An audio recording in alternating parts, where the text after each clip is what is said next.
Hi, so my name is Philip Adiyati. I'm a rising senior at Hawkins School in Cleveland, Ohio, and I'm doing an overview on on the prelim legislation P3, which is a bill to declare war on ISIL from the South Texas District. I'm not going to explain a lot of the background of ISIS in this video. I did a longer video on P2, which is a bill to expand foreign security measures to defeat the Islamic State. I think that bill is more likely to come up, so I think it's necessary that you watch that video. It has a lot of really, really cool background information on ISIS and all of that, so I think all of that information can be really helpful in dealing with this topic as well. But what I'm going to do is I'm going to talk about the individual arguments that are better to run on this particular piece of legislation, which is a bill to declare war on ISIL. First of all, it's recognizing ISIL and not ISIS. I honestly don't think that's really that big of a deal, but let's just go over real quick what the legislation does. So it basically, A, declares war on ISIL. B, it authorizes the president and his role as commander-in-chief to engage in offensive and defensive military operations against ISIL.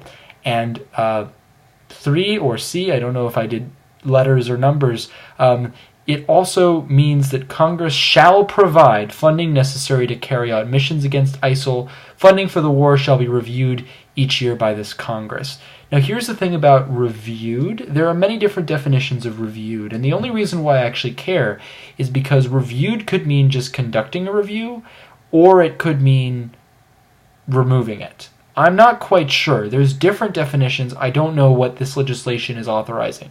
But I do kind of find it funny that this legislation literally just says, this Congress shall provide funding necessary to carry out missions against ISIL. Now, there's an affirmative argument to be made. That's a good thing, because think about it. If the president's trying to fight a war, he shouldn't be worrying about whether or not Congress is going to give him the funding necessary. Then again, keep in mind that many of the agencies that he'd be drawing the funding from, like the Department of Defense, Congress kinda has jurisdiction over, but at the same time kinda doesn't. Like their funding gets approved at the beginning of the year, and Congress can extend it, but like it doesn't quite work there. An argument could be made that it's not good to just let Congress give the president a blank check on a war. Like, we spent a ton of money on Iraq, and the other thing is we don't necessarily spend that money efficiently. And I know that in an argument that's about war and deaths and all of that, that may not sound that convincing, but it's actually a pretty useful argument, because when you think about it, we wasted a lot of money in the Iraq War, and part of it was there really wasn't that much oversight. Here, we are giving absolutely no oversight except for an annual review. That's assuming that we're going to be in this war for years to come, first of all, and second of all, that review happens after we spend the money. So there's some big issues there. The other thing is it gives the president the sole authority over picking what we do, and that's important. In piece of legislation 2, what we do is we set, in a piece of legislation 2, and I don't want to focus that much on it, but I do want to cover it for a second. Piece of legislation 2 does 3 things. It contains the Islamic State social media outreach, it eliminates oil installations in Syria with drone strikes, and it trains the Peshmerga. That's a pretty cool plan to deal with ISIS. But this legislation has no plan whatsoever. It literally just says the president should come up with a plan. And the argument, and a very good argument could be made that that's not a good idea, because what if the president decides to put boots on the ground? That's something that in all the debates I've had, it never ends well for the affirmative on that. Putting boots on the ground is not that good of an idea. And so what if the president decides to do that? Well, what if Congress doesn't want that? What if that's not the way that we should be fighting ISIS? There's no oversight. By the way, the president just announced that we are actually going to be putting boots on the ground in Iraq to fight ISIS. So this isn't just a hypothetical. We're actually going to do it. And so an argument could be made there. The other thing is the president kind of has the authority to do that today. So yes, the legislation does give the president that explicit defined authority, but the president kind of has that in implied authority.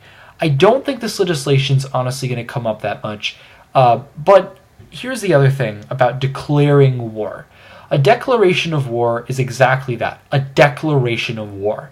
It's declaring something. It's telling ISIS, or ISIL in this case, that, hey, we've declared war on you.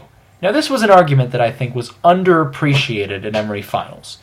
We actually don't have the ability, legally, to declare war on an organization, because an organization is defined as a group of people. We can't declare war on a group of people. We can declare war on a country.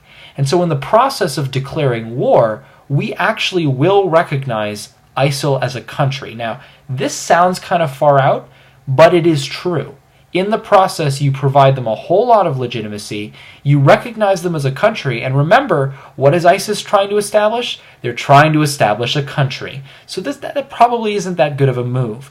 Additionally, acknowledging that ISIS is a big enough threat plays in here as well. Because what ISIS is trying to do is they are trying to instill fear across the Middle East, across Iraq, across Syria, and show people that, hey, ISIS is strong, and they're strong against the Americans. Well, what happens if we declare war on them, given that we haven't already? Well, we give them a whole lot of legitimacy, because we show that they're a big enough problem that we have to recognize them as an organization. They're not this small issue for us, okay? The best thing we can do probably is pretend they don't, fight them, but don't even talk about them. That's probably the better thing we can do. But here, we are not just talking about them.